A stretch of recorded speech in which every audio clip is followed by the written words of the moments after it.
इस समय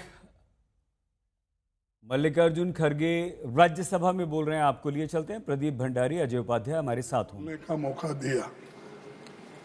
मैं सबसे पहले पहलगाम में हुए क्रूर आतंकी हमले में मारे गए लोगों को श्रद्धांजलि देता हूं और उनके परिवार के प्रति अपनी गहरी संवेदना व्यक्त करता हूं।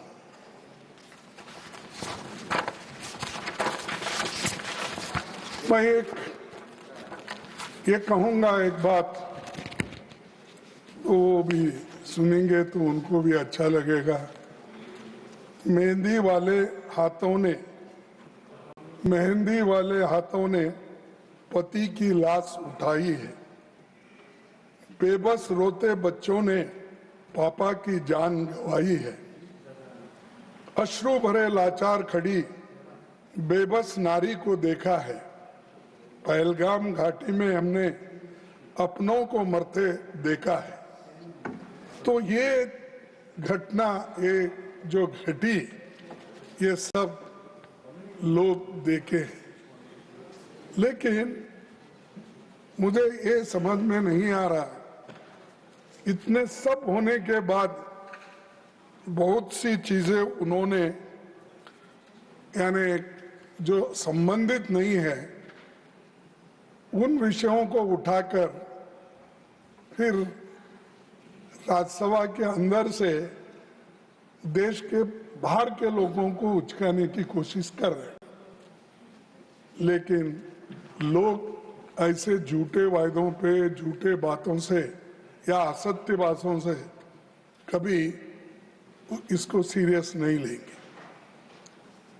मैं आपसे ये कहूंगा, मैं पूरे देश और इस सदन के साथ इस बर्बर हमले और पाकिस्तान द्वारा आतंकियों को लगातार सपोर्ट करने की निंदा हम भी करते हैं। हमने तो पाकिस्तान की निंदा पहले ही किए थे, करते भी रहे, आज भी करेंगे, कल भी अगर ऐसा ही चला तो करते रहेंगे। लेकिन हम इधर निंदा करते हैं, आप जाकर उसके दावत में पेश होकर उसके गले लगा लेते। तो बिना बुलाए आपको जाने की आदत है। मैं आपको नहीं बोल रहा, आप नहीं गए थे, आपके दोस्त बोलूं क्या, गुरु बोलूं क्या बोलूं, विश्व गुरु वो गए थे। अरे आप खुद ही गलती करते हो, आप खुद ही ऐसी चीजें करते हो और दूसरों को पाठ पढ़ाते हो। ऐसा नहीं होना।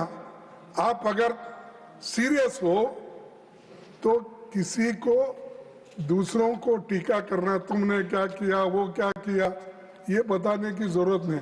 हमारा इतिहास तो बहुत बड़ा लंबा इतिहास है, मेरे पार्टी का भी लंबा इतिहास है और देश को बनाने में भी हमने जो योगदान दिया है, अब तक एक भी आपका ऐसा कोई कारखाना नहीं जो पब्लिक सेक्टर नहीं, जो हथियार बनाने का और चीजें बनाने का एक भी नहीं।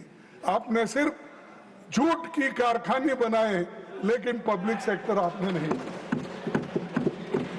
और वही पब्लिक सेक्टर की कहानी आप यहाँ बताए, HAL, PL जो हमने बनाया था। और पंडित जवाहरलाल नेहरू जी को तो आप इतने बार बोलते, तो मेरे को बहुत से कांग्रेस के लोग भी हैं और दूसरे लोग भी हैं, न्यूट्रल भी है, गवर्नमेंट सर्वेंट्स भी हैं, यानी वो लोग नेहरू जी को गाला देते वक्त अब ये लोग जब कहते हैं कुछ तो तालियां बजाते। अरे एक जमाने में आप जब बच्चे थे, स्टूडेंट थे, तो 14 नवंबर को ये लोग ये कहते थे चाचा नेहरू आए, चाचा नेहरू आए, यही लोग बोलते थे। अब यही लोग टीका कर रहे हैं और यही टीका कर रहे हैं, अरे मुझे सब मानो आप कहाँ थे। तो ये लोग सर, तो ऐसा किसी का अपमान करने से आप कोई साधते नहीं, कोई आप अचीव नहीं करते। सच बताइए, सच सुनिए, तभी आपको कुछ इसमें से निकलेगा।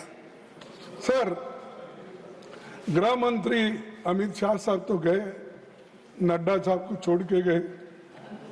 हाँ वही छोड़ के गए बोलिए, हाँ नहीं लेके गए साहब।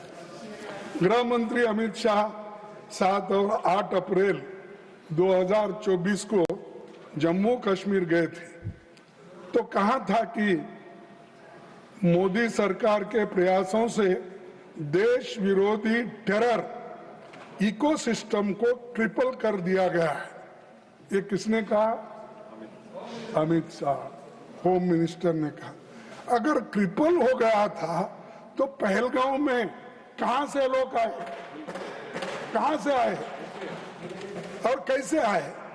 अरे इतने सब बातें आप बोलते रहते जो सत्य से दूर है, तो आप सोचिए पहले क्या बोलते हैं और क्या करते हैं। सर, हमले से सिर्फ 3 दिन पहले प्रधानमंत्री मोदी जी ने अपना शेड्यूल्ड दौरा रद्द कर दिया था। मैंने पहले भी इस बारे में पूछा था लिखित, जिसका मुझे आज तक जवाब नहीं मिला। क्या सरकार को पहले से किसी हमले की आशंका थी? क्योंकि आपने अपना वहां जाने का प्रोग्राम रद्द किया, लेकिन आपको ये कैसा मालूम है वहां पर जो टूरिस्ट जा रहे हैं और लोग दर्शन के लिए जा रहे हैं, तो वो लोगों को जाने देते हैं, और होम मिनिस्टर यहाँ पर कान में बोलते हैं वहां जाना ठीक नहीं है, जम्मू कश्मीर में हालात ठीक नहीं है। तो ये मैं क्या कहूं? तो अपनी जान बचाने के लिए दूसरों के जान अगर चले भी गई, चल सकता है। क्या ये देशभक्ति है आपकी? Sir, no I am not in. माननीय लीडर ऑफ हाउस, माननीय leader of house, yes sir, जिसका मुझे आज तक जवाब नहीं मिला। सर आपके उत्तर में बोलो, आपके उत्तर में बोलो।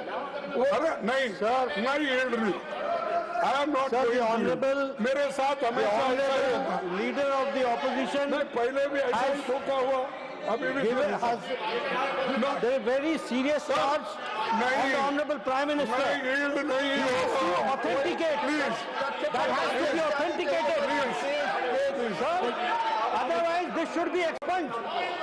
अरे मेरे पास जो मालूमात है मैं रख रहा हूँ, आप उसको डिनाई कर दिए। मुझे कर दीजिए देखो सर, only ये हमला factual things will go on the record. Only factual things will go on the record. Please take your seat. Please take your seat. काम नहीं चलेगा। Yes, please. ये लोगों को बात नहीं मौका देते। Yes, sir. Please. तेरे हम माइक दे रहे It will be examined. Please. सच्चाई सामने Please. आके लाए। Mani, ये हमला 22 अप्रैल please. 2025 को हुआ। Let him speak. पहले दिन से ही विपक्ष ने संसद का स्पेशल सेशन बुलाने की मांग की थी। आपने नकारा, और आपने नकार कर ये कहा समय आने पर उसका उत्तर देंगे, और फिर बाद में आप लोग इस तरह से आज पेश हो रहे हैं कि जो कुछ हमने किया देरी से भी किया तो बहुत अच्छा किया, ये बोल रहे हैं। तो ये सर, मैंने और लोकसभा में नेता प्रतिपक्ष राहुल गांधी जी ने प्रधानमंत्री को पत्र लिखकर विशेष सत्र बुलाने का मांग किया, लेकिन हमने इस पत्र का कोई जवाब आया ना, कोई हमको मालूमात हुआ, कोई टेलीफोन भी नहीं किया कि ये नहीं हो सकता, आगे देखेंगे, कुछ नहीं। तो वो सिर्फ हमारे जो भी लेटर्स जाते हैं, हमारे जो पत्र जाते हैं, वो वेस्ट बॉक्स में फेंक देते हैं, देखते भी नहीं। इतना अहंकार, इतना गर्व अगर होता है तो एक ना एक दिन आपका गर्व तोड़ने वाले लोग आएंगे। ये अच्छा नहीं है। आपको लिखने के 1 सेंटेंस 2 सेंटेंस लिखने की फुर्सत नहीं है, लोगों के गले पड़ने की फुर्सत है।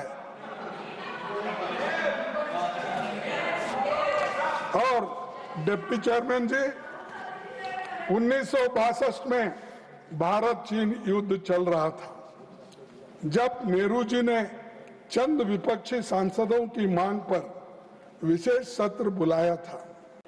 तब ये मांग उठी थी कि सीक्रेट सेशन बुलाना चाहिए, लेकिन नेहरू जी ने कहा कि जनता से कुछ छिपाया नहीं जाना चाहिए। अरे ये है हमारा लोकतंत्र। तुम्हारा लोकतंत्र क्या? बुलाओ, नहीं बुलाएंगे। और कम से कम मीटिंग में रखो, जो सत्यता है वो भी नहीं आएंगे नहीं। और आपने तो हमारी बात रखी कि हम लोग आए थे, राहुल जी आए थे, ठीक है, आपको धन्यवाद, कम से कम आप याद अब कर रहे हैं। लेकिन हम आए, आपके मोदी साहब कहाँ थे? क्यों नहीं थे? और हम वो मीटिंग में आते हैं, तुम चुनाव प्रचार में बिहार में फिरते हो, ये तुम्हारी देशभक्ति है। और ये बातें उनको कहना चाहिए। आज इस सदन में वो है, उस सदन में बैठना चाहिए था, सुनना चाहिए था। और सुनने की क्षमता जब नहीं है तो आप उस कुर्सी पे बैठने के लायक नहीं हो। धैर्य होना चाहिए। आपने धैर्य की बात की, वो धैर्य आपका दे दो उनको थोड़ा, कम से कम। सर, कुछ 24 अप्रैल को सरकार ने ऑल पार्टी मीटिंग बुलाई थी। उसमें विपक्ष के सभी लोग शामिल थे, लेकिन मोदी जी नहीं आए। वो सऊदी अरेबिया से चुनावी रैली करने के लिए सीधा बिहार चले गए। क्या प्रधानमंत्री की राष्ट्रीय सुरक्षा के प्रति यही गंभीरता है? मैं पूछता हूँ। और आपने कुछ पढ़ा किस काम के लिए? और मैं सुना, मैं अब उनका नाम नहीं लेना चाहता हूँ, सदन के बाहर गए हैं, उन्होंने बोला एक काम के लिए गए थे, इतना उनको पैसा देना था, मदद करना था। अरे भाई, वो तो कल भी कर सकते थे। हमारी मीटिंग क्यों फिक्स की है? उनके बगैर तो आप नहीं करते। जब आपने देश की रक्षा महत्व है, क्या आपकी वहां जाकर पार्टी का प्रचार करना महत्व है? ये मुझे बोलिए। सर, मैं इंटेलिजेंस फेल्योर की बात, डिप्टी चेयरमैन जी, अब जरा अकाउंटेबिलिटी की बात करेंगे। 2016 में उरी और पठानकोट आतंकी हमला, 2019 में पुलवामा, और अब 2025 में पहलगाम आतंकी हमला हुआ। इन सभी घटनाओं से साफ है कि बार बार देश की सुरक्षा और इंटेलिजेंस में चूक हो रही है, फेल्यूर है, यह आपको मानना पड़ेगा। और मैं गृह मंत्री जी से पूछना चाहता हूं कि इसके लिए कौन जिम्मेदार है? क्या वो जिम्मेदार है? वही है ना? हाँ, वही जिम्मेदार है। सभी लोग कर रहे हैं, मैं तो पहले ही कहा था। तो जिम्मेदार हो, उनको जिम्मेदारी फिक्स करो उनके ऊपर। ये तो डिफेंस मैटर नहीं है, नड्डा साहब, ये हेल्थ नहीं है, ये उनका जो जाने का था, ये फेल्यूर होकर अब बढ़ चढ़ के ज्यादा, मैं देखा वहाँ भाषण भी सर, तो ज्यादा वो स्पीकर को नहीं देखते थे, मैं जैसा आपको देख रहा हूँ तो देखते नहीं थे, सब इधर करके देख, इधर भाषण, अरे इधर बताना रहता है। यहाँ आप सभापति हो और आपको कहने का, आपके तरफ से, आपके माध्यम से सब कुछ कहने का है, लेकिन नहीं, चंद लोगों का शौक है कि ऐसा जो पब्लिक मीटिंग में जो करते हैं वैसा पार्लियामेंट में वही करते। तो ये मैं आपसे कहूंगा कि इतनी सब घटनाएं हुई और अब तक बीजेपी सरकार जब से पहले और आज आई है, 5 दफा पहलगाम में ही अटैक होते रहा, इसका सबक भी नहीं लिया। सबक सीखना तो चाहिए, गलती हो गई, ठीक है, गलती को सुधारने के लिए आपने क्या किया? आप वो बातें तो नहीं करें। सर, मैं गृह मंत्री जी से पूछना चाहता हूं कि इसके लिए कौन जिम्मेदार है? अगर वो जिम्मेदार है तो अपनी कुर्सी खाली करने दो, अगर जिम्मेदार नहीं है तो प्राइम मिनिस्टर क्या एक्शन लेते हैं हम देखेंगे। हाँ सर, 14 जुलाई 2025 को जम्मू कश्मीर के लेफ्टिनेंट गवर्नर, सर आपका ध्यान इधर नहीं, सर मैं वो जो बीच में टिप्पणी कर रहे हैं उनको बोलो, टिप्पणी करने दो। मैं आपके लिए कर रहा हूँ। नहीं, मेरे लिए तो मेरा बात ही नहीं सुने। मैं सुनता सुने, 14 जुलाई 2025 को जम्मू कश्मीर के एलजी मनोज सिन्हा ने खुद माना कि Pahalgam terror attack was undoubtedly security failure। ये मेरा नहीं, ये है उनका, ये रिकॉर्ड में है, ये है। उन्होंने कहा Pahalgam was a security lapse। What happened in Pahalgam was very unfortunate। Innocent people were brutally killed। I take full responsibility for the incident, which was undoubtedly a security lapse। ये security lapse है, इसका जिम्मेदारी home minister लेना चाहिए, not the LG. और ये उनको छिपाने के लिए, उनकी गलती छुपाने के लिए, क्योंकि सब डरते हैं नंबर 1 और 2 को, जरा नंबर 3 को जरा थोड़ा जोश है, लेकिन 1 और 2 में तो डर जाते हैं सभी लोग। इसीलिए पाप बेचारा उन्होंने लिया ये जिम्मेदारी, उन्होंने लिया जिम्मेदारी। तो हम मेरी गलती है बोले उन्होंने। तो ये और एक बार पढ़ता हूँ, Pahalgam was a security lapse। What happened in Pahalgam was a very unfortunate। Innocent peoples were brutally killed। I take all responsibility for the incident, which was undoubtedly a security failure। ये लेफ्टिनेंट गवर्नर मनोज साहब का statement है। तो इसीलिए ये जिम्मेदारी home minister लेना चाहिए, अमित शाह साहब लेना चाहिए। आप जरा उनको बताइए कम से कम। और हमको ये कहते हैं कि कांग्रेस ने वो किया। अरे छोड़ो भाई, कितने दिन कांग्रेस उसके नाम पे कितने दिन जिंदा रहना चाहते हैं, उसी गोली पे जिंदा रहना चाहते हैं। आपका कुछ बताओ ना, काम किए सो। अरे हम तो पाकिस्तान के 2 टुकड़े करके इंदिरा गांधी जी ने आजादी दिलाई, बांग्लादेश को आजादी दिलाई। तुम तो पहाड़, अरे आप तो सुनो, आप तो पहाड़ खोद के चूहे निकालने वाले। सर ये लोग पहाड़ खोद के चूहा निकालने वाले लोग हैं, तो हम लड़ने वाले लोग हैं। और लड़ते लड़ते देश को बचाए और जान भी दिए हमारे लोग। ये है हमारी पार्टी और हम। सर, मैं दूसरी बात, अगर एलजी ने माना कि ये सिक्योरिटी फेल्योर था, तो अकाउंटेबिलिटी कब तय होगी? बड़ा भारी सवाल। क्या उन्होंने ये बयान गृह मंत्री जी को बचाने के लिए किया, या गृह मंत्री जी ने उसको ये बात कहने के लिए कहा? ये आप ही बता सकते हैं, हम नहीं। 100 दिनों से आतंकवादी न्याय के कटघरे से फरार थे। यदि आतंकवादी पूंछ, गगनगिर और गुलमर्ग के हमले में भी शामिल थे। अभी बताया गया कि तीनों आतंकवादी मारे गए, 3 अब बाकी के जितने भी हैं उसका हिसाब आप ही दे सकते हैं।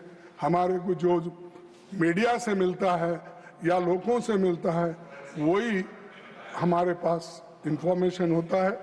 तो अगर 3 मारे गए तो बाकी के किधर गए, कहाँ हैं, कहाँ फंसे हैं, कहाँ छुपे हैं, उसको ढूंढ निकालो ना। ढूंढ निकाल के ऐसा बताओ कि हम ढूंढ निकाले, ये 3 को तो हमने खत्म कर दिया और बाकी के 6-7 लोग जो भी हैं उनको भी ढूंढ निकाल के हम उसका पीछा करेंगे। तो ये मास्टरमाइंड के बारे में कल कहा था, आज इसके बारे में कहा। सर, मैं और एक चीज आपसे कहना चाहूंगा कि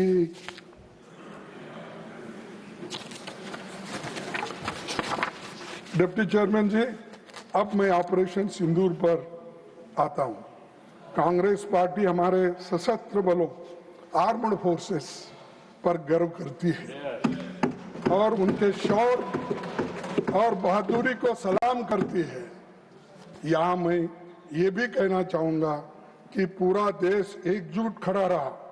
हमारी कांग्रेस पार्टी ने, नेताओं ने, देश भर पूरे अपोजिशन ने सब मिलकर, इंडिया गठबंधन से लेकर जितने भी इंडिपेंडेंट, सभी ने सेना के समर्थन में, सेना के सम्मान में जय हिंद का यात्रा हमने निकाला, क्योंकि आर्मी को सपोर्ट करने के लिए, उसको हिम्मत देने के लिए। मैं और एक बात कहूंगा, हमने 7 मई की CWC की बैठक में प्रस्ताव पारित किया था। ये राजनीति करने का समय नहीं है। हमने कहा ये राजनीति करने का समय नहीं है, बल्कि देश की एकजुटता, दृढ़ता और राष्ट्रीय संकल्प दिखाने का समय है। भारत एकजुट है और किसी भी परिस्थिति में उसकी एकता को कमजोर नहीं किया जा सकता। ये हमने आपको सपोर्ट किया, हमने ये कहा, आपका साथ दिए। देश के हित में हमने हर कदम पर सरकार को सपोर्ट किया। हम लोग देश की एकता और एकजुटता के लिए सरकार के साथ खड़े थे। लेकिन आज भी मोदी जी विपक्ष पार्टियों के खिलाफ चुनावी भाषण करते फिरते हैं, जब हम लोग एकजुट होकर उनको सपोर्ट करते हैं। सिर्फ 4 दिनों में पाकिस्तान की फायरिंग से जम्मू के पुंछ और राजौरी में 27 भारतीय नागरिक, जिनमें 5 बच्चे भी शामिल थे, मारे गए और 70 घायल हो गए उस वक्त। और इन लोगों को सुरक्षित स्थान पर पहुंचाया जा सकता था, लेकिन सरकार ने देर की और उन्हें बचाने के लिए ठोस प्रयास नहीं किया गया। तो 10 मई को युद्ध विराम की घोषणा की गई। उसके बाद क्या हुआ मैं बताना चाहता हूं। उसके बाद में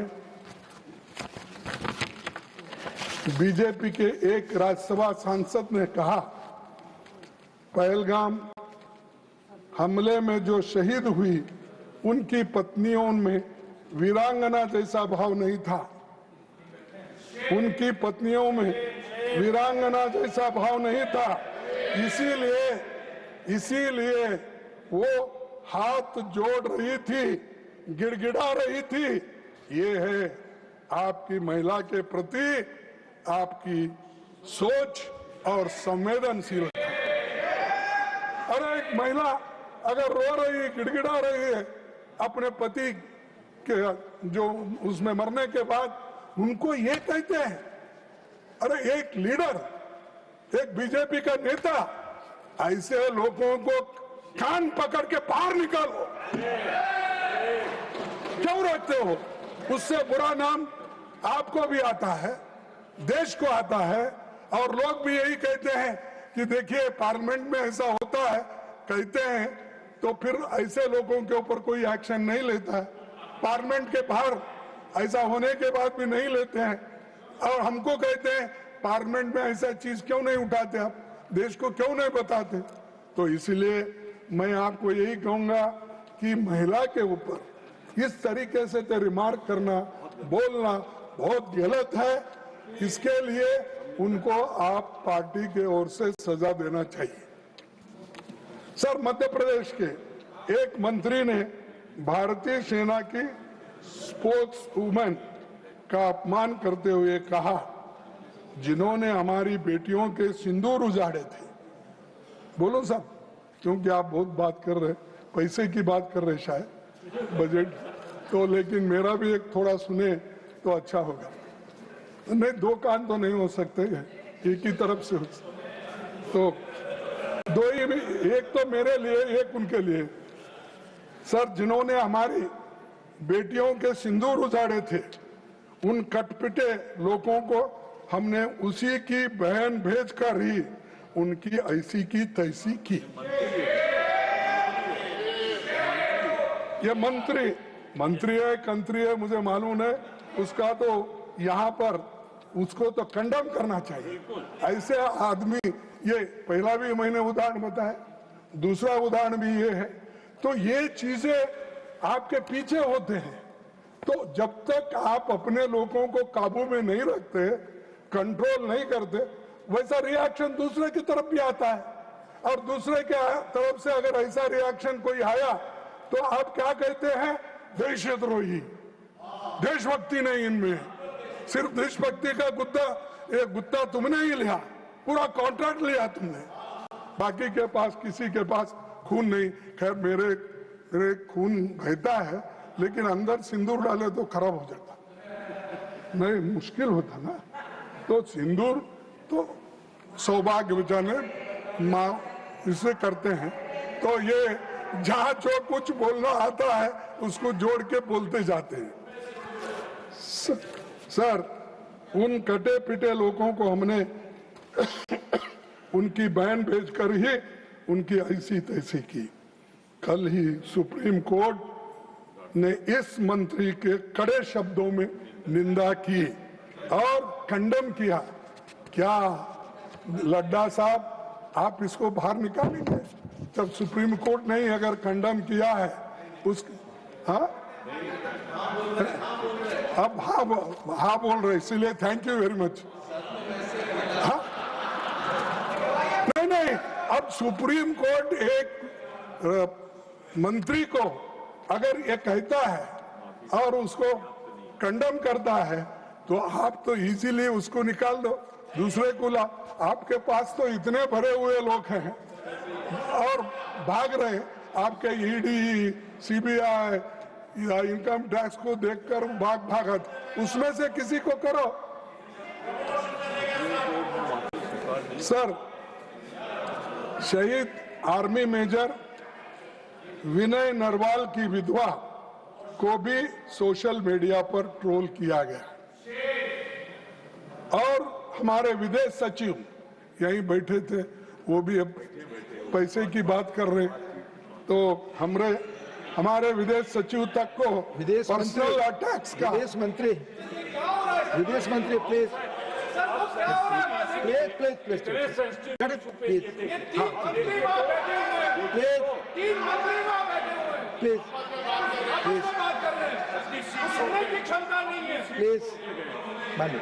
सर, हमारे विदेश सचिव तक को पर्सनल अटैक्स का निशाना बनाया गया। मैं पूछता हूं, इन शर्मनाक बयानों पर बीजेपी सरकार ने क्या कार्रवाई की और क्या एक्शन आपने लिया, ये यहाँ पर आपने नहीं बताया। देशभक्ति पर बड़ी बड़ी बातें करने में मोदी जी का कोई जोड़ नहीं है, कोई मुकाबला नहीं कर सकता। तो इतना बड़े बड़े बातें वो करते हैं। मंत्री बैठ के क्या कर रहे हैं सर? प्लीज आप बैठ जाए, आप बैठ के शांति हो जाएगी। जयराम जी आप बैठे, आप बैठे और शांति को सुन रहे। प्लीज सर, आप सदन डिस्टर्ब कर रहे हैं। Please finance minister wants to tell something. Sir, आप सवाल सर, आप सवाल उठाने वाले कर रहे हैं सर, आम और नागरिकों पीछे को माननीय जयराम रमेश जी, मोदी जी तीन का मंत्रीगण बात कर रहे कोई हैं, जोड़ हर नहीं एक है, इनके विषय पर का सवाल ऊपर ही हमसे इधर पूछे, बात हो रही है और उनको सुन आप भी रहे हैं। सवाल उठाने वाले इतना गुस्सा से आम और नागरिकों जवाब को भी देंगे गिरफ्तार हमारे करते समय हैं। सब जब आएगा। पीछे से लेकिन इतना गुस्से का जब आवश्यकता इनके नहीं है। अपनी पार्टी के लोग शहीदों का, सेना का अपमान करते हैं, लेकिन जब इनके अपनी पार्टी के लोग शहीदों का, सेना का अपमान करते हैं तो मोदी जी चुप क्यों बैठे हैं, चुप्पी क्यों साधे हैं? इसके ऊपर एक्शन लेना चाहिए। तो सर, मैं आपसे ये निवेदन करना चाहता हूं और साफ कहना चाहता हूं कि पहलगांव में हमले और ऑपरेशन सिंदूर को बीजेपी द्वारा पॉलिटिसाइज करने की कोशिश की गई और वही कर रहे हैं अभी भी। हर स्टेटमेंट में, हर बयान में, हर वक्त यही बात करते हैं पॉलिटिक्स की। अब मैं समझता हूं इससे उनका काम बनने वाला नहीं है। देश के लिए हमको लड़ना पड़ता है, सब मिलके काम करना पड़ता है, लेकिन आज हम देखते हैं कि किसी को दोष देके वो खुद अपने आप को बचाने ला चाहते हैं। सर, डिप्टी चेयरमैन जी, अब मैं सीज फायर पर आता हूं। पहलगाम हमले के जवाब में भारत ने ऑपरेशन सिंदूर चलाया। हमारी सेना ने जोरदार अटैक किया। हम फ्रंट फुट पर थे। पाकिस्तान ने घुटने टेक दिए थे, हमारे सामने गिड़गिड़ा रहा था, ऐसा आपका कहना है। अब नहीं, अरे मैं था क्या, उनके पास है सब फाइल, वो सब करते हैं, तो आपको क्यों चिंता है भाई? तो आपका कहना है, हम जब सरकार के ओर से कोई बयान आता है तो उसमें सही चीजें होंगे यही समझते हैं, लेकिन फिर अचानक युद्ध विराम की घोषणा हुई। सवाल यह है कि घोषणा किसने की और कहां से हुई और किस जगह से हुई, यह हमको मालूम करना था। सर, इस सीज फायर की घोषणा हमारे प्रधानमंत्री ने नहीं की, विदेश मंत्री ने नहीं की, रक्षा मंत्री ने भी नहीं की, बल्कि वाशिंगटन से अमेरिका के राष्ट्रपति ट्रंप ने की। उन्होंने दावा किया और उन्होंने दावा किया कि I stopped, sir inverted comma में, I stopped a war between India and Pakistan. ये ट्रंप ने कहा, हम सभी ने सुना, वो भी सुने, सुनने के बाद भी ये सब ऐसा हो रहा है, लेकिन मानने के लिए तैयार नहीं है। सर, राष्ट्रपति ट्रंप एक बार नहीं, 2 बार नहीं, 10 बार नहीं, 20 बार नहीं, 29 बार ये बात दोहरा चुके हैं। अब मेरे भाषण खत्म होने तक 30 हो जाएगा। सर, राष्ट्रपति ट्रंप ने बार बार ये भी कहा कि उन्होंने ट्रेड का इस्तेमाल कर युद्ध रुकवाया। ये जो ट्रेड का उन्होंने धमकी दी और धमकी देकर उन्होंने युद्ध रुकवाया। और अब ये ट्रेड की बात किसके फायदे के लिए की? कौन है वो महाशय? देश बेचकर पैसा कमाना चाहता है? कौन व्यक्ति है वो? और उसके सपोर्ट में कौन लोग ठहरे हैं? क्या प्रधानमंत्री ठहरे? नहीं, ऐसा तो नहीं, वो बड़े देशभक्त हैं। और कौन ठहरे? शाह साहब ठहरे? नहीं, वो तो कभी ठहरेंगे नहीं, ऐसी गलत बातें नहीं करेंगे। फिर किसने किया? अदानी के पीछे कौन है?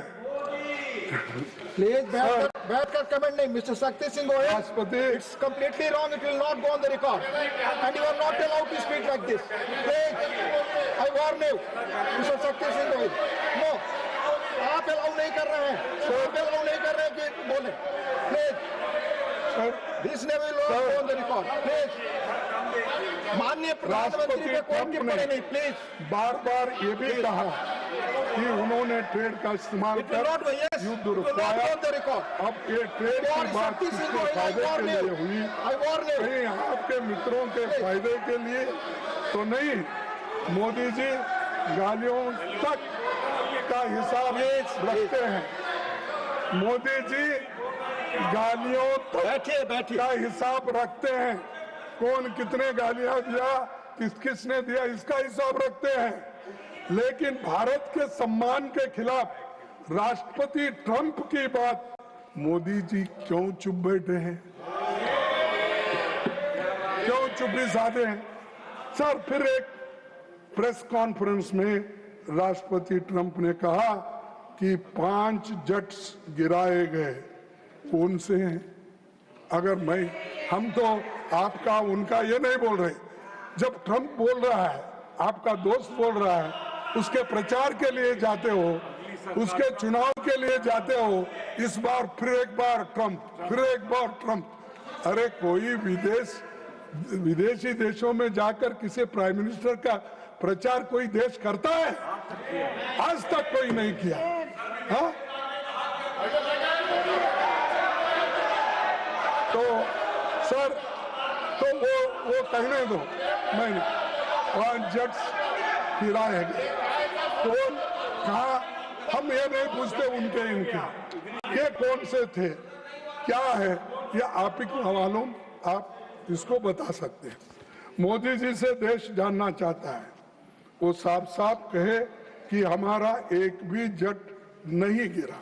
क्योंकि नहीं, ये तो अमेरिकन प्रेसिडेंट कहा, जो उनका दोस्त है, रोज कभी मिले तो गले लगा लेते हैं, हाथ मिला लेते हैं और सब बातें करते हैं। तो ये कोई बात छुपी हुई नहीं, वो करना चाहिए और देश को बताना चाहिए। और हमारे राजनाथ सिंह साहब वो झंझट में नहीं पड़ते और ज्यादा इसमें भी नहीं जाते, सच है बताते हैं। कम से कम ये सच्चाई तो हमको बताओ। सर, डिप्टी चेयरमैन जी प्रधानमंत्री जी से माननीय एलओपी, माननीय रक्षा मंत्री कुछ कहना चाहते हैं? चूंकि आपने नाम लिया है, he has right to speak. आपका नाम लिया है इसलिए आपको अधिकार है बोलने का। आपका नाम लिया इन्होंने इसलिए आप बोल सकते हैं, प्लीज आप बोले। आपने नाम लिया इसलिए उनको बोलने का हस्तक्षेप का अधिकार है, प्लीज। आपने नाम लिया। माननीय रक्षा मंत्री। सभापति महोदय, कल हमारे विदेश मंत्री ने लोकसभा में ये पूरी तरह से स्पष्ट No, I am not yielding, sir. Sir, it's not question of yielding. आपने उनका नाम लिया, उनको बोलने का अधिकार है, प्लीज। आपकी बात रिकॉर्ड में जाएगी, आप बोले। अरे बाद में आप जवाब दो, अथवा जो बाद में जवाब दो। घटना हुई थी, तब से लेकर आज तक हमारे प्रधानमंत्री की कोई भी बात ट्रंप के साथ नहीं हुई है। यह बात हमारे विदेश मंत्री ने क्लैरिफाई कर दी है। हो गया। मैं समझता हूं कि इस क्लैरिफिकेशन के बाद फिर बोलने का कोई औचित्य नहीं है। सर, और मैं फिर से इस बात को दोहराना चाहता हूं, सर, किसी के दबाव में यह ऑपरेशन सिंदूर स्थगित नहीं किया गया है। अध्यक्ष महोदय, ऑपरेशन सिंदूर यदि स्थगित हुआ है अरे तो पाकिस्तान के सर, डीजीएम मैं यील्ड नहीं हुआ। वहाँ की उनका वहाँ की पॉलिटिकल लीडरशिप के कहने पर वहाँ के डीजीएमओ ने रिक्वेस्ट किया है। नहीं, वो बात बाद में सफाई दो ना। अरे समाप्त करिए साहब, तब जाकर यह राजनाथ सिंह जी स्थगित हुआ है। अभी नड्डा साहब बचे हैं, होम मिनिस्टर बचे हैं, वो सब डिफेंड करते हैं। आप जरा नहीं है, खामोशी से सुनिए, प्लीज खामोशी से सुनिए। अभी नड्डा बचे हैं जवाब देने के लिए और होम मिनिस्टर भी फिर आएंगे, अपना बात कहेंगे। छोड़ो उनके लिए कुछ। हम प्राइम मिनिस्टर से पूछ रहे, प्राइम मिनिस्टर से पूछ रहे कि उन्होंने क्यों नहीं इसको कंडेम किया। ये झूठ है, मेरे पास उतनी ताकत है और हम हिम्मत से काम करते हैं। कोई थर्ड पार्टी को हम कभी एंटरटेन नहीं करते। हमारी पॉलिसी है कि थर्ड पार्टी को इसमें इन्वॉल्व नहीं करना, ये हमारी पॉलिसी। लेकिन इस पॉलिसी के खिलाफ क्यों गए आप? तो दोनों मिलके बात करके सुलझाने वाले, आपके दोनों ऑफिसर्स मिलके अगर सुलझाने वाले हैं, थर्ड पार्टी इसमें कोई नहीं है। हमारी तो पहले से पॉलिसी है कि हम थर्ड पार्टी को इन्वॉल्व करके कोई समझौता नहीं करना, हम खुद अपने आप को समझौता करना चाहिए। ये भी पॉलिसी के खिलाफ चले। और सर, मैं अब सीधे सीधे 2-4 इसके प्रश्न पूछूंगा, उसका जवाब देंगे मुझे। मैं क्योंकि हमारा सवाल ज्यादा प्राइम मिनिस्टर से है। अब इन्होंने जो रिपोर्ट लाए वो डिफेंस मिनिस्ट्री का रिपोर्ट लाए, लेकिन हम चाहते हैं मोदी जी को क्या हुआ, इतना चर्चा हो रहा, यहां नहीं वहां नहीं, फिर कहाँ है, आकाश में बैठे क्या? सर, पहला, किन शर्तों पर, आप सुनिए, किन शर्तों पर ये सीज फायर हुआ और पाकिस्तान बैकफुट पर होने के बावजूद अपने इसे क्यों स्वीकार किया? सर, नंबर 2, क्या यूनाइटेड स्टेट्स ने इसमें इंटरफियर किया? अगर हाँ, तो किसके कहने पर और किन शर्तों पर आपने किया?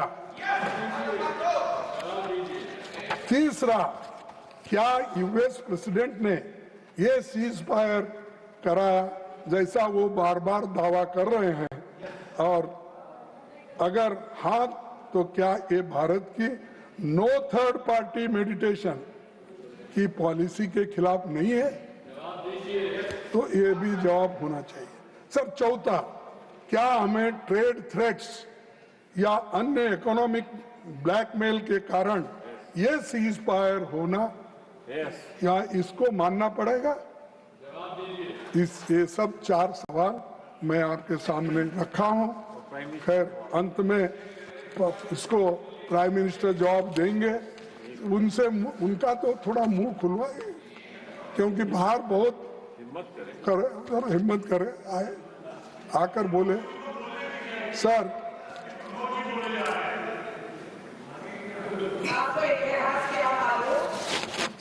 अब फॉरेन मिनिस्टर तो चले गए, लेकिन मैं डिफेंस मिनिस्टर को सुनवाना पड़ता। सर, पहलगाम के बाद जो कुछ हुआ, उससे मोदी जी की 11 साल की फोटो खिंचाने, हाथ मिलाना, जबरदस्ती गले लगने वाला, यही फॉरेन पॉलिसी हो गया। सच सामने आ गया। सिर्फ इवेंट बाजी से विदेश नीति नहीं चलती कि देश के लिए एक स्पेसिफिक विदेश नीति बनाना होगा और वो विदेश नीति के ऊपर हम सबको चलना होगा। अगर ये सब छोड़ के इसके साथ फोटो लिए, अगर वो दूर भी है तो ऊपर गिर के फोटो लेना, ये सब जरा अच्छा नहीं दिखता। और जिसको आप विश्वगुरु मानते हैं, जिसकी तारीफ इतनी हो रही, इंदिरा गांधी के साथ कभी कंपेयर करते हैं, नेहरू जी से करते हैं, अब फिर कल ट्रंप और उनकी तो दोस्ती है। खैर, मैं कुछ नहीं बोल सकता कि उन्होंने यहाँ तक अपनी बातें कर रहे हैं और वो भी खुश है। और जो उसी लिए तो हमारे जो चेयरमैन साहब थे चले गए बेचारे। विषय पर लौटे प्लीज। सर, फॉरेन पॉलिसी सच सामने आ गई। इवेंट बाजी बंद करो और विदेश नीति पक्का करो और उसी से तहत चलने की कोशिश करो। सर, हाउडी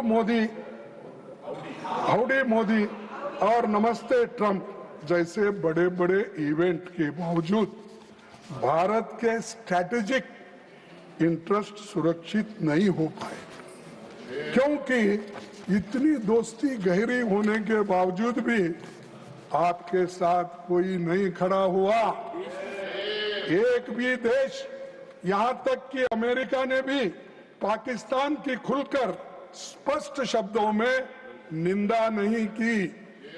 पाकिस्तान के आतंकवादियों को सपोर्ट पर किसी भी देश ने कुछ नहीं कहा। तो ये दर्शाता है कि आपके बुरे वक्त में आपके साथ कोई आने वाला नहीं है, ये इससे दर्शाता है। सर, इतिहास में पहली बार अमेरिकी राष्ट्रपति ने पाकिस्तानी सेना प्रमुख को व्हाइट हाउस में खाने पर बुलाया। यूएस सेंट्रल कमांड चीफ ने पाकिस्तान को काउंटर टेरर ऑपरेशन में फेनोमिनल पार्टनर यानी पक्का साथी, तो पाकिस्तान हमारा पक्का साथी है, ये व्हाइट हाउस ने वहां के सेंट्रल कमांड ने कहा। तो आप ही बोलिए, एक तरफ वो लोग कंडेम भी कर रहे हैं और कोई आपका दोस्त बनने को तैयार नहीं है, तो दूसरे तरफ आप हर एक गले मिल रहे हैं, फोटो खिंचवा ले रहे हैं, कोई पीछे ठहर रहा है तो आगे ले रहे हैं, तो ये सब काम ये कर रहे हैं। क्यों? कहीं के लिए?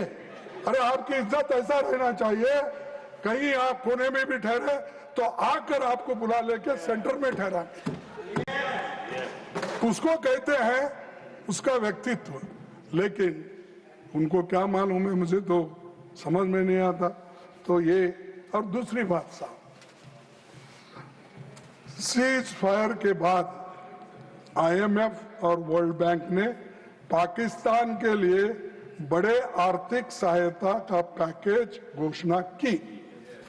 मैं जानना चाहता हूं कि इन दोनों संस्थाओं के बोर्ड में भारत ने एक पैकेज का विरोध क्यों नहीं किया?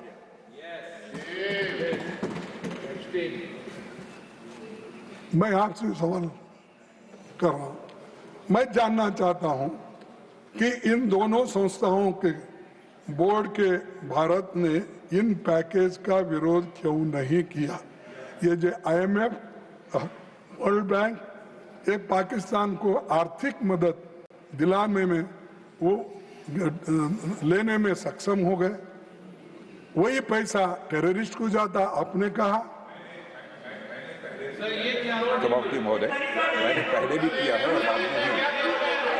सर, और इसीलिए लोकसभा में बोलते हैं मैंने किया है सर, और राज्यसभा मैं में आपको बोलते और भी मैं और आपको और भी बताना चाहता हूं कि डिप्टी चेयरमैन साहब, प्रधानमंत्री चुप क्यों है और क्यों इसका विरोध नहीं करे? हमको भी कारण बताइए, क्योंकि हम तो आपको कहे हैं, आपके साथ हैं, देश के रक्षा के लिए, एकता के लिए, अखंडता के लिए हम तो सभी साथ खड़े हुए हैं, सारे अपोजिशन के पार्टी के लोग और रूलिंग के लोग भी, सब चंद लोग सभी साथ में हैं।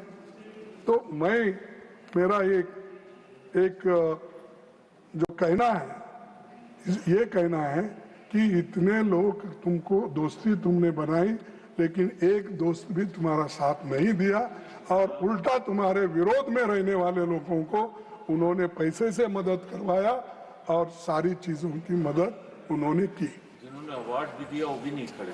सर, डिप्टी चेयरमैन जी, जब प्रधानमंत्री मोदी चुप रहे तब 3 शीर्ष डिफेंस ऑफिशियल्स ने महत्वपूर्ण खुलासे किए। कौन से खुलासे? पहला खुलासा है 30 मई 2025 को CDS general Anil Chauhan Singapore में बोले कि ऑपरेशन के पहले 2 दिनों में टैक्टिकल मिस्टेक्स हुई। ये मेरा नहीं साहब, ये उन्हीं की बात है। उन्होंने ये कहा, chief of defence staff admits to losing aircraft, rectifying plan to hit Pak deep, और उन्होंने खुद इसको माना है। और मैं ये उनसे पूछना चाहता हूं कि जब आपके लोग बाहर बोलते हैं तो हमसे, चीफ ऑफ डिफेंस स्टाफ भाई, CDS admits to losing aircraft, इसको तो बोलते हैं उन्होंने, लेकिन आप नहीं बोलते। ठीक है, ये आप ही का आदमी है, आपका ऑफिसर है, तो मैं ये पूछना चाहता हूं इसके बारे में आपकी क्या राय? सर, 30 मई 2000 को CDS general Anil Chauhan Singapore में बोले कि ऑपरेशन के पहले 2 दिनों में टैक्टिकल मिस्टेक्स हुई। और दूसरा, 30 जून 2025 को इंडोनेशिया में डिफेंस अटैची ने कहा कि पॉलिटिकल कंस्ट्रेंट्स ने मिलिट्री डिसीजन मेकिंग को हैम्पर किया, तो उन्होंने कहा कि गवर्नमेंट जल्दी डिसीजन नहीं ले रही है, इसके लिए हमारे को ये दिक्कतें आई है, उन्होंने कहा। और यानी ये सरकार की गलती है, सरकार समय पर उनको मदद नहीं की, उनकी बात नहीं सुनी, इसीलिए ये हुआ। ये कौन कहते हैं? Lost jets as orders were to not strike Pak forces. We did lose some aircraft, and that happened because of the constraint given by the political leadership to not attack the military establishment and their Pakistan air defenses. अरे harden आप एक तरफ देते हो और दूसरे तरफ आप कहते हो कि लड़ाई हमारे लोग लड़ेंगे 100 कितना फीट 100 माइल तो नहीं बोले, 100 किलोमीटर अंदर घुस के हमने ये किया। अब बोल रहे हैं कि आपके डिफेंस ऑफिसर्स कि हमको निर्णय ही नहीं देते, और निर्णय नहीं लेने की वजह से ये सब कुछ हुआ है, ये उन्होंने बताया, हमारा नहीं ये कहना, तो उनका है। सर दूसरा 4 जुलाई 2025 को उपसेना प्रमुख ने कहा ऑपरेशन सिंदूर में भारत पाकिस्तान से नहीं बल्कि चीन से ही लड़ रहा था। पाकिस्तान से नहीं, चीन से ही लड़ रहा था। ये बातें उन्होंने कहा। China gave Pakistan live inputs on Indian diplomat. खेलो झूले में, खेलो उनके साथ, हाँ अहमदाबाद में झूले में खेलो। ये आज आपकी का एक ऑफिसर्स ये कहता है, ये मैं बता रहा हूं आपको। और सर ये जुलाई 25 को ये हो गया, फिर उसके बाद ये वही चीन है जिसे मोदी जी ने गलवान क्लैश के बाद क्लीन चिट दी थी, और 19 जून 2020 को प्रधानमंत्री ने कहा था ना तो कोई घुसा है ना कोई घुस आया है। हमने कहा साहब आप सत्य बोलो, आप दिल खोल के बोलो, मैं बैठ जाता। ये बोले या नहीं बोले ये बोलो।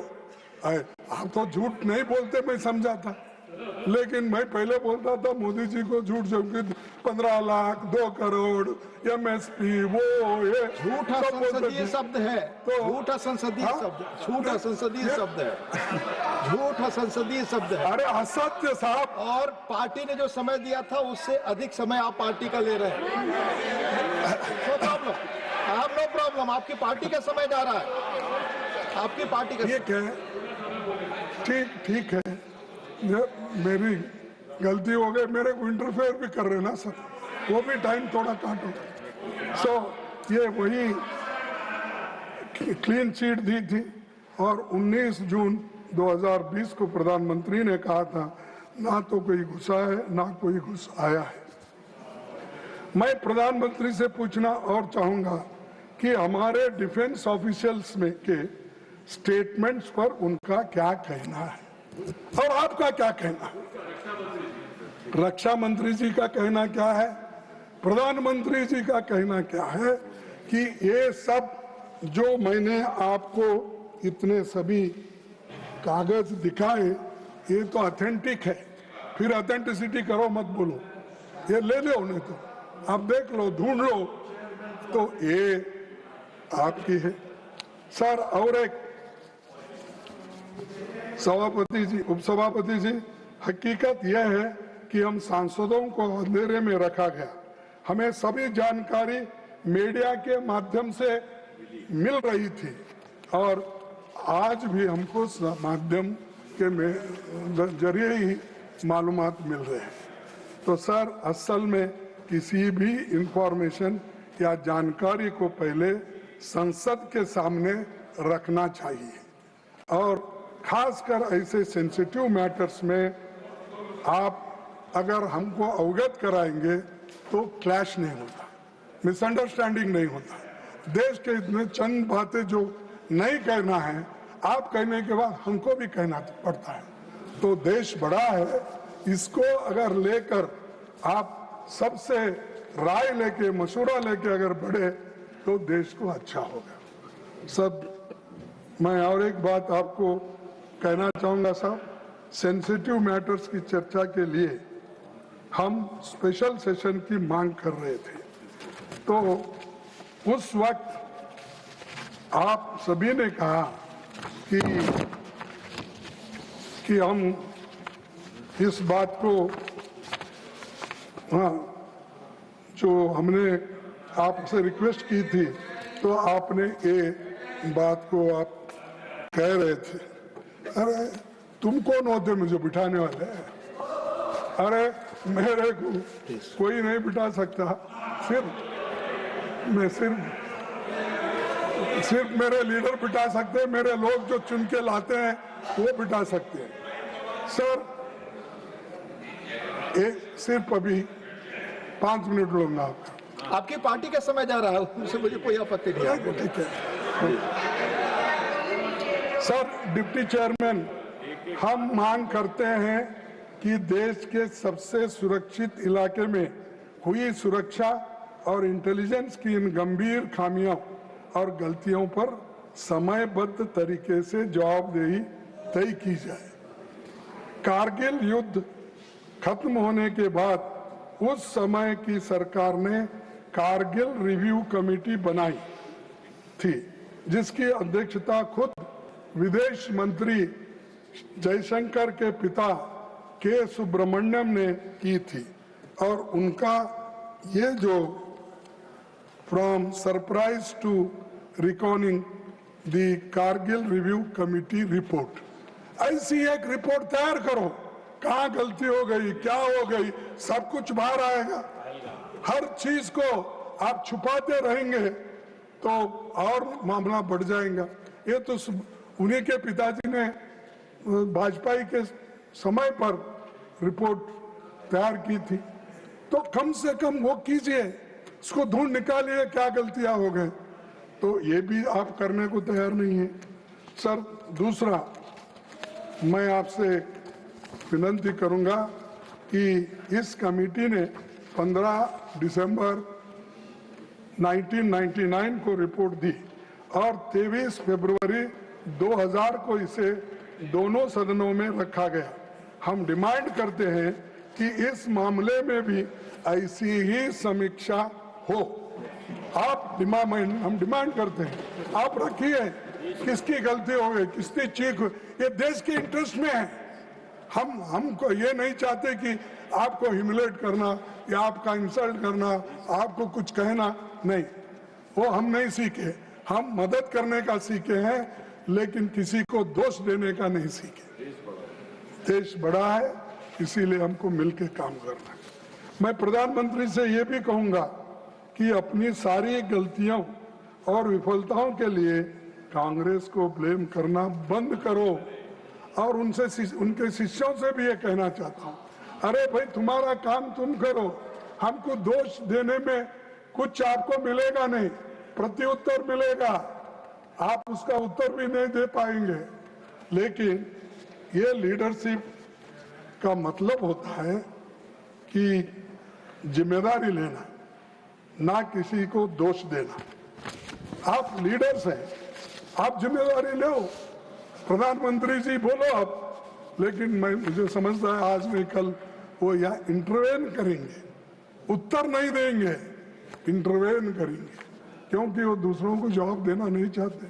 वो छोड़ दिए अपने दोस्तों को, मिनिस्टरों को, तुम जाओ कुछ भी कहो और जो आपको कहना है, तो मैं आकर फिर बाद में ये कोई प्राइम मिनिस्टर आज तक ऐसा नहीं है, कभी ना कभी डिबेट में पार्टिसिपेट करता ही है।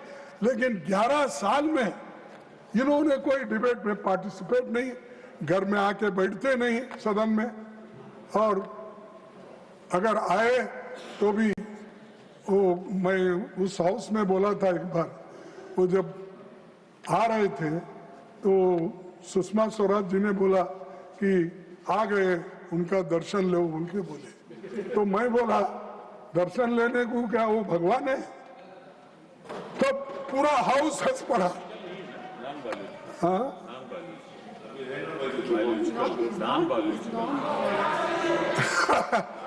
तो ये उन्होंने ये हाउस में ऐसा हुआ, फिर भी वो इनको सबको मालूम है, अपने राजनाथ सिंह साहब को सबको। तो मेरा कहना यही है कि एक व्यक्ति को बढ़ावा इतना भी मत दो, उसको भगवान मत बनाओ। वो डेमोक्रेटिक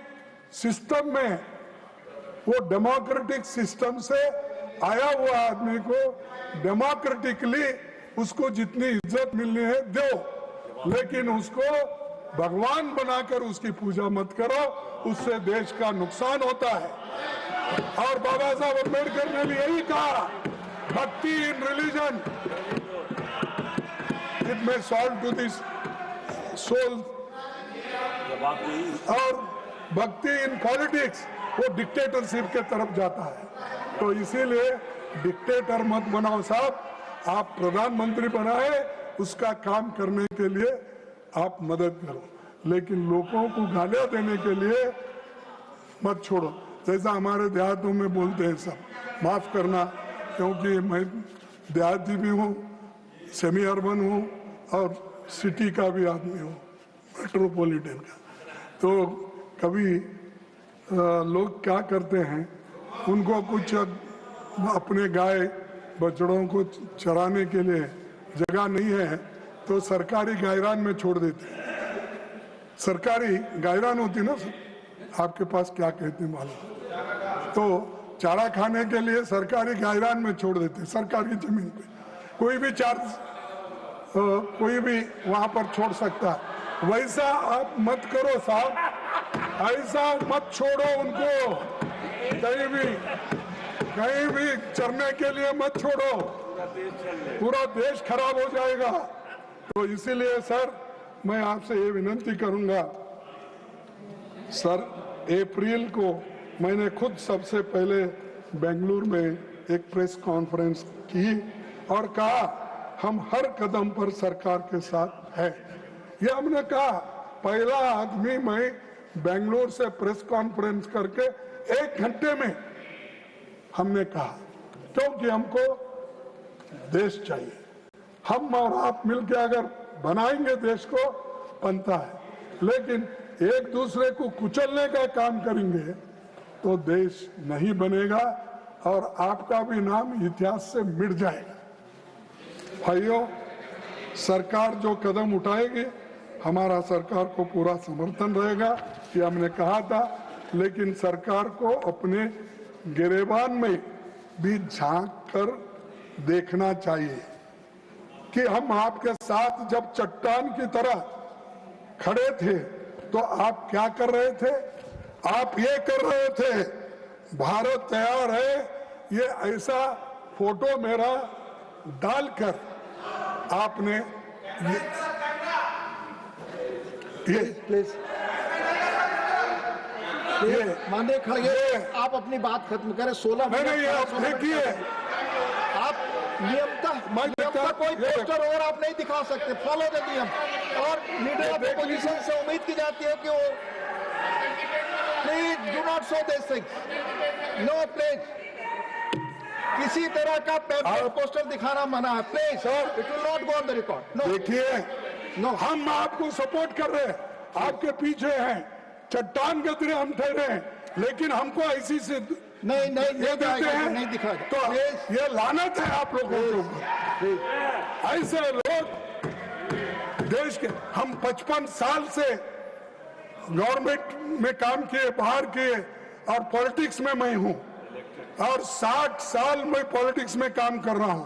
55 साल से मैं हुकूमत में, यानी एमएलए एमपी कुछ ना कुछ आपके आशीर्वाद से मिला है, लेकिन मेरे को ये सजा देते आप, मैं गद्दार हूं, हमारे लोग गद्दार है, ये शर्म आना चाहिए। अगर ये बात रही तो मैं कहूंगा गद्दार आप लोग हैं, जो ब्रिटिश के साथ गद्दारी, देश के साथ गद्दारी की, ब्रिटिशों को सपोर्ट किया और गद्दारी से आजादी की लड़ाई में आपने कभी हिस्सा नहीं लिया। ऐसे लोग बैठकर आप मजाक कर रहे हो और हमकी धज्जियां उड़ाने की बात करते हो। तो सर, मैं ये कहूंगा कि आप विपक्षी नेताओं को बदनाम करने, ये आपकी असलियत, ये आपका असली चेहरा, चाल और चरित्र, ये सरकार का चैनल दूरदर्शन का 8 मई का प्रोग्राम है।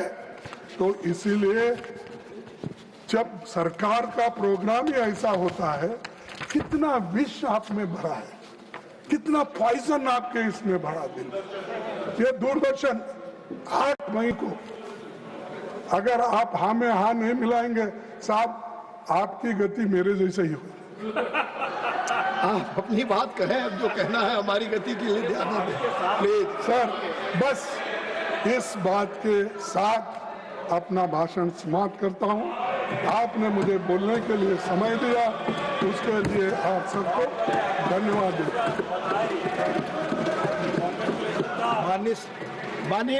माननीय leader of the house please. माननीय उपाध्यक्ष जी, अभी माननीय विपक्ष के नेता ने एक लंबा वक्तव्य दिया है। उस वक्तव्य में बहुत सी बातें कही गई हैं, कुछ होम मिनिस्ट्री से संबंधित, कुछ डिफेंस मिनिस्ट्री से संबंधित, कुछ अन्य मिनिस्ट्रियों से संबंधित, सभी जवाब दिए जाएंगे। लेकिन इस डिबेट में उस समय विपक्ष के नेता ने यील्ड नहीं किया, इसलिए मुझे उस समय बीच में बोलने का मौका नहीं मिला। लेकिन मैं देख रहा था कि हमारे बड़े वरिष्ठ नेता हैं और लंबा अनुभव है, लेकिन वक्तव्य में उनके स्टेचर के अनुसार के शब्दों का जो उपयोग होना चाहिए था, उसका उपयोग नहीं हुआ। जो शब्दों का उपयोग किया उन्होंने, वो उनके स्तर से नीचे थे। तो इसलिए मैं आपसे पहला निवेदन करूंगा कि उन शब्दों को एक्सपंज कर दिया जाए जो शब्द स्तर विहीन थे। दूसरी बात कि हमारे बड़े वरिष्ठ नेता हैं, लेकिन जिस तरीके से इन्होंने माननीय प्रधानमंत्री जी पर टिप्पणी की है, मैं इनकी तकलीफ समझ सकता हूं। 11 साल से उनको वहां बैठाए रखा है, and he happens to be the most popular leader of the world. Our Prime Minister is the most popular leader of the world. दुनिया के हमारी पार्टी को गर्व भी है और गौरव भी है, लेकिन अगर वो हमारे प्राइम मिनिस्टर हैं, ये पार्टी के लिए गौरव का विषय है, तो देश के लिए भी गौरव का विषय है। लेकिन आप पार्टी से इतने जुड़ गए हैं कि देश का विषय गौण हो जाता है, और इसलिए आपकी तकलीफ में मेंटल बैलेंस खो करके उन शब्दों का प्रयोग और उस तरीके से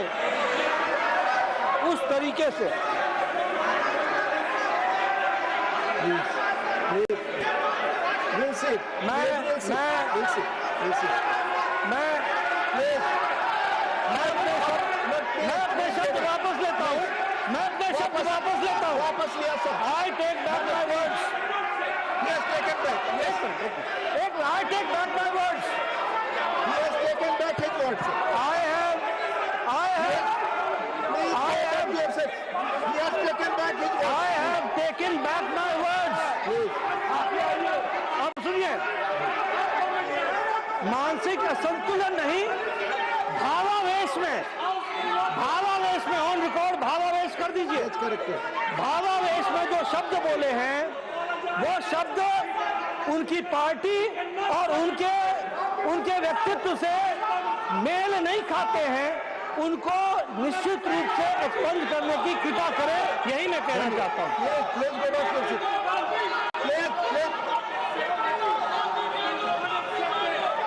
Pramod Tiwari ji, Pramod please go back please. पहले सब लोग जाए। प्रमोद तिवारी जी, आपको मैं बुला रहा हूं, पहले आप सब सीट पे जाए। 1 मिनट, पहले सारे लोग सीट पे जाए। No no, I will allow LOP, please go back to your seats, please go back, no please go back to your seats, no go back to your seats. He has taken back his words. No, he has taken back his words. Please go back to your seats. Mani LOP, please go back to your seats. Mani LOP, आप पीछे नहीं मैं आपसे LOP की बात record पे नहीं जाएगी। अपनी सीट पर जाए, अपनी सीट पर जाए। माननीय, पहले आप अपनी सीट पर जाए, तब माननीय LOP बोलेंगे। पहले अपने सीट पर, अपने सीट पर, अपने सीट पर, अपने सीट पर। पहले आप अपनी तो आप नहीं, आप एलओपी को बोलना नहीं देना चाहते, एलओपी को बोलने नहीं देना चाहते। प्लीज माननीय एलओपी आपसे अनुरोध कर रहे हैं, अपनी सीट पर जाइए। आप माननीय एलओपी को बोलने नहीं देना चाहते, please go back to your seat. जी, पहले एक माननीय Akhilesh ji, please back, please आप सब लोग अपनी सीट पे बैठे। प्लीज नहीं, आप बैठे प्लीज। माननीय लोग, सर मैं हमेशा इस सदन में 2-4 मंत्रियों का बहुत आदर करता हूं, जिसमें से नड्डा साहब एक है। उन्होंने अपने शब्द वापस लिए हैं आपकी सूचना। नहीं सुनिए आप, नहीं देखो, देखिए, और राजनाथ सिंह साहब ऐसे चंद मिनिस्टर्स हैं जो उनका बैलेंस खोए बिना वो बात करते हैं, और मेरे को बोल रहे मेंटल वायलेंस। शब्द वापस हो गया, रिकॉर्ड पे नहीं। मैं तो ये शर्म की बात है, माफी मांगना चाहिए। और मैं तब तक छोड़ने वाला नहीं, धन्यवाद। मैं छोड़ने वाला नहीं, मैं छोड़ने वाला नहीं है। माफी मांगना चाहिए, मैं ये छोड़ने वाला नहीं। माननीय leader of the house, please. Sir मैंने पहले कहा विपक्ष के नेता बहुत ही आदरणीय हैं, हम उनका आदर करते हैं। मैंने शब्द वापस लिए, आपकी भावनाओं को ठेस पहुंचा है तो मैं उसके लिए क्षमा भी मांगता हूं, लेकिन भावावेश में आप भी बहुत बह गए, इतने बह गए भाई साहब, आप इतने बह गए कि प्रधानमंत्री की गरिमा को भी आप ध्यान नहीं रख पाए। इस बात का हमको दुख है। माननीय सदस्यगण, मैं अगले वक्ता को बुलाऊं, प्लीज आप अपनी सीटों पर बैठे, सभी लोग सीटों। नो, बैठिए। Rekha ji please take back your seat. Rekha ji please, Shrimati Rekha Sharma please take your seat. माननीय सदस्यगण, मैं अगले वक्ता को बुलाऊं, इसके पहले पुनः मैं आपसे 2 अनुरोध करना चाहूंगा। हमने सुबह में आपसे अनुरोध किया था कि सदन की परंपरा और व्यवस्था के अनुसार बहस शुरू होने के आधे घंटे पहले कृपया अपने नाम भेजें, यही परंपरा रही है। अभी शाम तक मेरे पास नाम आते रहे, मैंने जो भी नाम आया उसकी इजाजत दी। कृपया नियम का पालन करिए और समय के तहत अपने बोलने के लिए अपना नाम यहां भेजें। दूसरी चीज कि जब भी अपना नाम भेजते हैं, अगर आप जिस भाषा में बोलना चाहते हैं वो उल्लेख कर देंगे तो सुविधा होगी। मैं श्रीमती सागरिका घोष को आमंत्रित करता हूं, प्लीज। धन्यवाद माननीय deputy chairman. All India Trinamool কংগ্রেসের পক্ষ থেকে আমি বক্তব্য রাখতে দাঁড়ালাম। শুরুতেই পেহেলগামের গণহত্যায় যারা শিকার হয়েছেন আর যারা সীমান্তবর্তী এলাকায় সীমান্ত পারে গোলাগুলিতে আহত ও নিহত হয়েছেন তাদের প্রতি গভীর শোক প্রকাশ করতে চাই। तो नेता विपक्ष मल्लिकार्जुन खड़गे का सरकार पर बड़ा आरोप कि सरकार विपक्ष की एक अनदेखी कर रही है। पहली बात, उन्होंने यह भी कहा कि जिस तरह कारगिल के युद्ध के बाद 1999 में एक कारगिल रिव्यू कमेटी बनी थी, उसी तरह की एक समीक्षा समिति पहलगाम के आतंकी हमले के बाद भी हो, जहां जहां गलती हो उस पर मनन हो, उस पर चर्चा हो और उसके बाद भूल सुधार हो। इस बड़ी खबर पर रहेगी नजर।